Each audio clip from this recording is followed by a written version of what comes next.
Sebelumnya kita sepakati dulu di awal ya, bahwasanya hidup miskin dengan hidup sederhana itu dua hal yang berbeda. Sepakat ya, dengan dua diksi ini adalah dua hal yang berbeda. Oke, sebelum kita masuk ke pembahasan tentang Firdaus Owi Wobo ini, begitu loh ya. Nah, karena apa? Kenapa harus saya awali dengan dua diksi ini? Karena nanti ada kaitannya dengan pembahasan si Firdaus ini. Saya tidak ingin kalian ini terpengaruh cara berpikir kalian memandang tentang kekayaan dan kemiskinan. Jadi saya ingin kalian tuh tetap pada cara berpikir yang sehat, begitu loh, tidak terpengaruh begitu. Makanya saya awali dulu dengan diksi di awal, hidup sederhana beda dengan hidup miskin. Nah, ini juga sekaligus nih kritik buat kalian yang beragama Islam, terutama yang tinggal di Indonesia.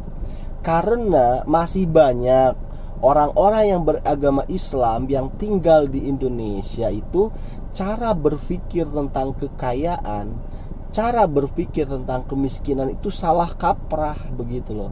Makanya nggak heran tuh kalau di Indonesia 9 naga ataupun orang-orang kaya ini nggak ada, maksudnya tuh dikit banget dari kalangan muslimnya. Coba bayangin, yang punya Jarum itu orang non muslim, yang punya BCA ya sama, begitu loh. Pokoknya orang-orang kaya di Indonesia itu jarang banget gitu loh yang muslim. Nah, ini kan ada yang salah berarti kan dengan cara berpikir orang Islam, begitu loh. Kritik ini bukan berarti untuk menghina orang Islam, bukan, justru untuk membangun mental orang Islam. Salah satunya nih, mental yang jelek nih, yang salah kaprah oleh orang-orang Islam itu apa? Buat apalah kaya di dunia, begitu loh. Nanti juga di akhirat banyak pertanggungjawabannya, kan biasanya begitu tuh, ya kan? Atau dunia ini adalah penjara untuk orang Islam, sedangkan akhirat nanti adalah surga untuk orang Islam, kan begitu.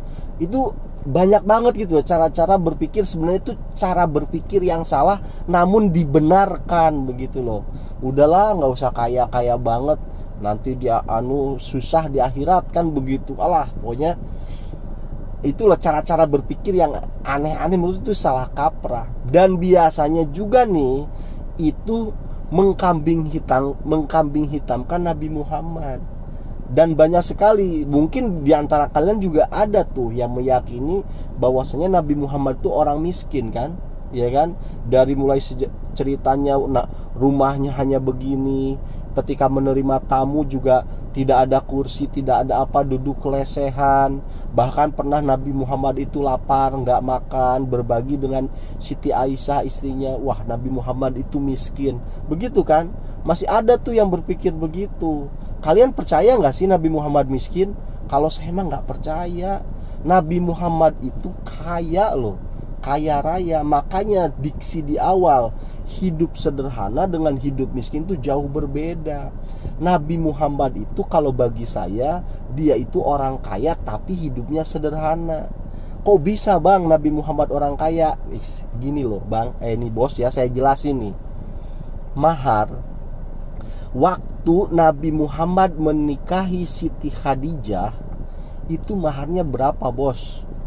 Nih, emasnya itu sekian tuh, kamu baca tuh. Kalau dikonversi ke rupiah itu menjadi 1,8 miliar. Itu baru maharnya aja bos. Mahar nikah untuk menikah Siti Khadijah, Nabi Muhammad itu memberikan mahar 1,8 miliar. Usahanya Nabi Muhammad apa sih? Ekspor impor bos.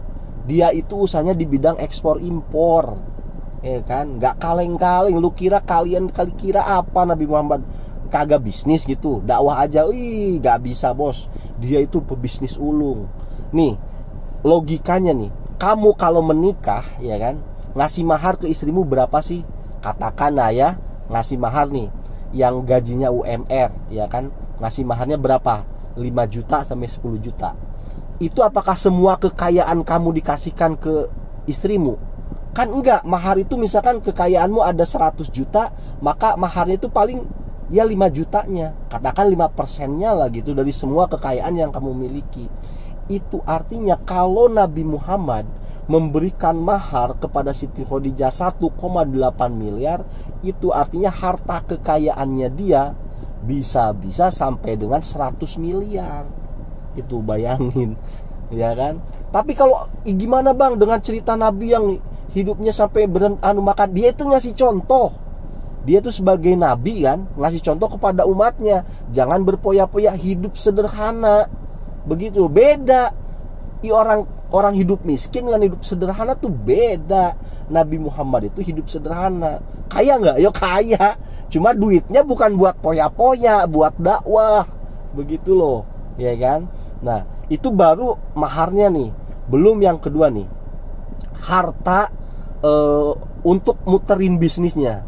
Itu kalau dikonversi ke rupiah 1,2 miliar kira-kira lah. Emas kan dari dulu sampai sekarang kan sama aja.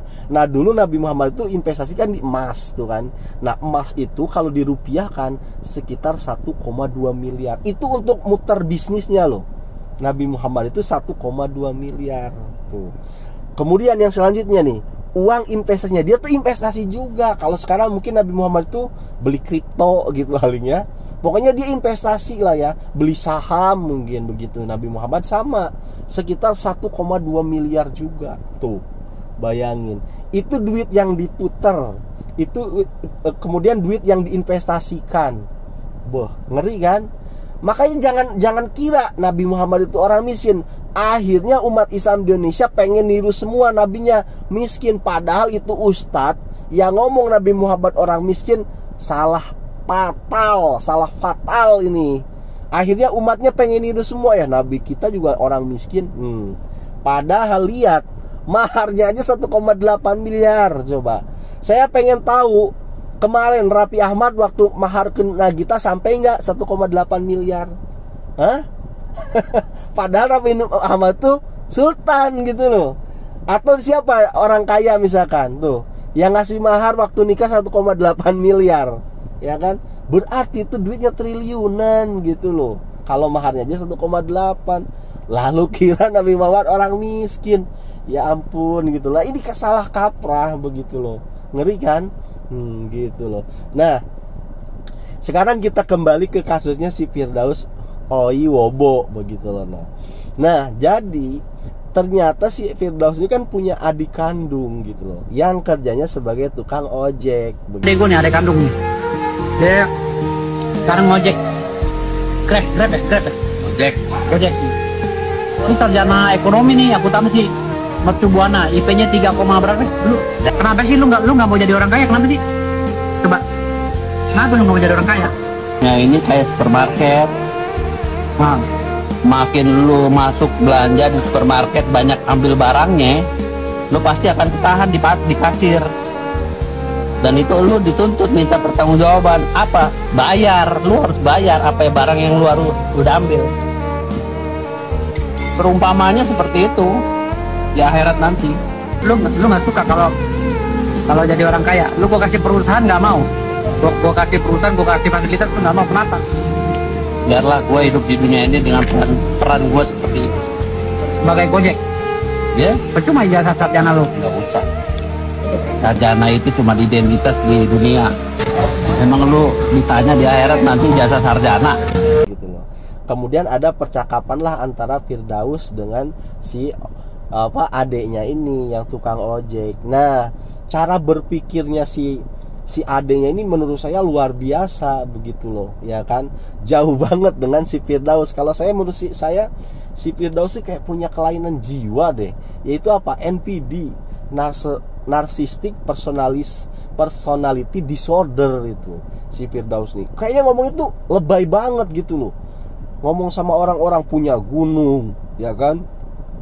Kayak itu memposisikan tuh kaya banget dirinya, padahal jam yang dipakainya aja jam KW, ya kan? Si Firdaus itu. Kalau yang orinya iya bener, berapa 400 juta gitu loh. Tapi yang dipakai Firdaus Oiwobo ini ya ampun, itu di Shopee 1,8 juta gitu loh. Bener-bener. Ini kayak orang tuh kayaknya pamer banget, kayak sombong banget. Ini bukan orang normal kalau si Oiwobo si Daus ini, ya kan, makanya jauh banget itu sama adiknya, ya kan. Adiknya makanya menerima banget bahwa mengambil perannya dari Tuhan. Nah, makanya kenapa saya ambil kesepakatan di awal, hidup miskin dan hidup sederhana itu berbeda, karena saya khawatir ini antara percakapan antara adiknya dengan si Daus, yang kita ambil pelajaran itu bukan tentang kaya miskinnya, tetapi kedewasaan dia menyikapi hidup, begitu loh. Si adiknya ini jauh lebih dewasa, begitu loh. Sedangkan si Daus ini kayaknya kayak nggak berilmu gitu loh menghadapi menanggapi kehidupan ini, begitu loh. Tetapi tidak boleh juga cara hidupnya si adiknya si Bowo ini ditelan mentah-mentah. Nah, ini yang saya khawatirkan, kalian mentah, wah iya ya bagusan adiknya nih, hanya kalian ambil tuh pendapatnya mentah-mentah. Wah, itu yang saya takutkan gitu loh. Makanya di awal saya jelasin dulu tuh, Nabi Muhammad bukan orang miskin, ya kan. Hidup miskin dan hidup sederhana tuh berbeda. Ya udahlah, semoga bermanfaat ya.